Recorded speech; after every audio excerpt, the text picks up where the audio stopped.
Welcome to another episode of Low Budget Shooting. Today I'm going to review a gun, well actually shoot the gun, that was made popular in a movie that everybody has probably seen called The Terminator. But before I get into that, I want to go into a little bit of a history about the gun, and then we'll get right down to it.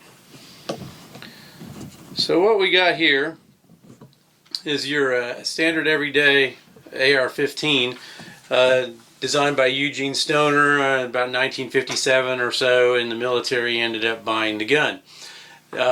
Because of that, Stoner and Armalite lost the ability to sell anything that had to do with this because they sold the patents.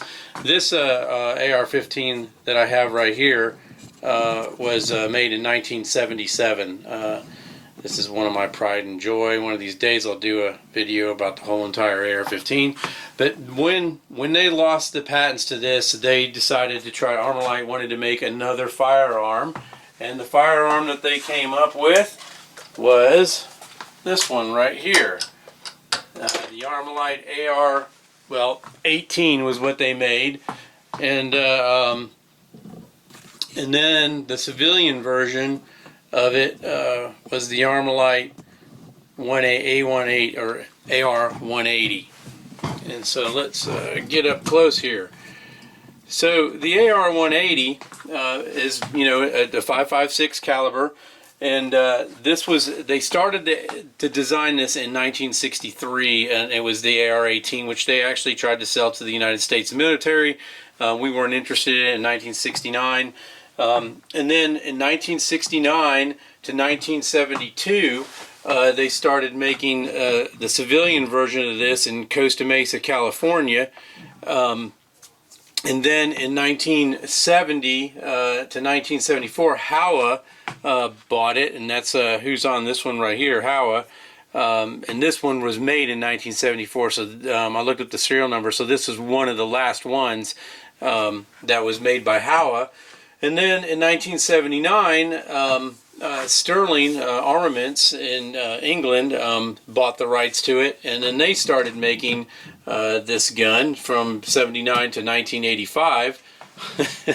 And then they stopped making the gun, and in 1996, Eagle Arms picked up the rights to make Armalite, or buy Armalite's rights. And then they started making one called the AR-180B, and the AR-180B, its lower on it was all polymer down here, and then they made the thing for a while, and then it ended up disappearing after about 2001. And now I just found out in researching this in 2019, a company called Kodiak Defense, they ended up buying the rights to this gun, and now they came out with the WK-180C. So this is really a gun that didn't want to die. It didn't really get much popularity as far as military use is concerned.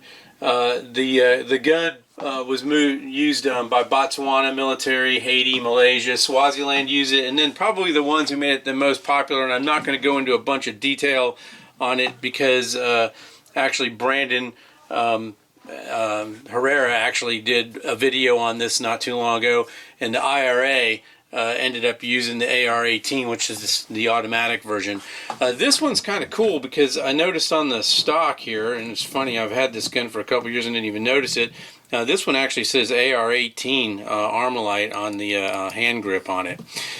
Some of the cool features of the gun, it's just basically a short piston firearm. The metal, as you can see, is stamped because they couldn't use the casting that they did like for the AR-15s. It has a folding stock on it, which is a couple buttons, and then you can just flip it over. This gun right here, I've got something that is really rare on it. I don't know if you guys have been looking at this scope, but this scope right here is a single point. I don't know if I can get that to focus here. Yeah, this is a single point, and Single Point started making these in 1969. And this scope itself, this is an original one. this thing actually started the whole entire red dot. Now this is an occluded scope, and what I mean by that, and I don't know if I can get in here to see it. I'm trying. I don't know if you can see the dot. Anyways, you can't see through this scope.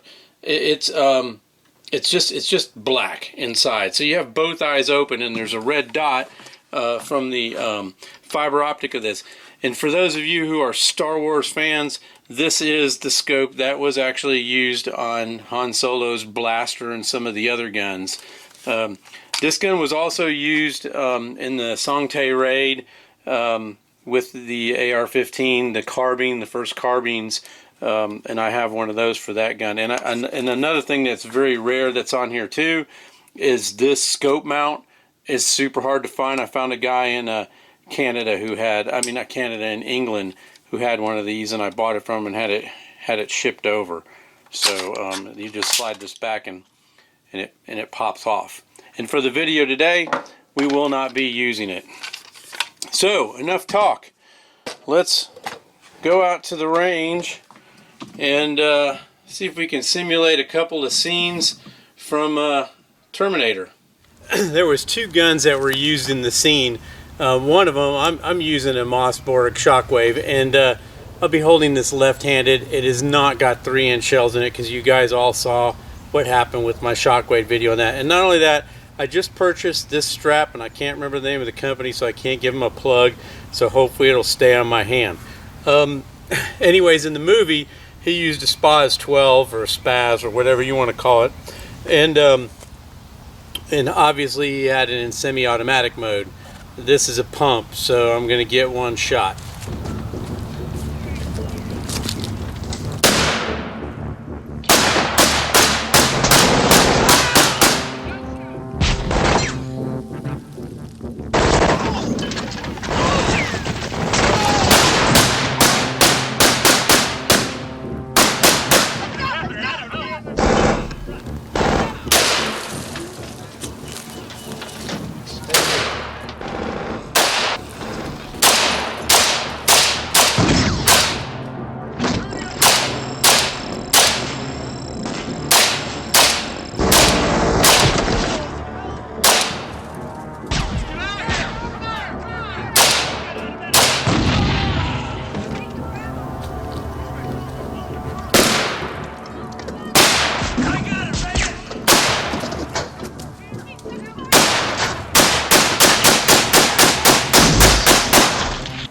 Alright, I hope you enjoyed that episode of Low Budget Shooting with the AR-180 used in the Arnold Schwarzenegger movie, The Terminator.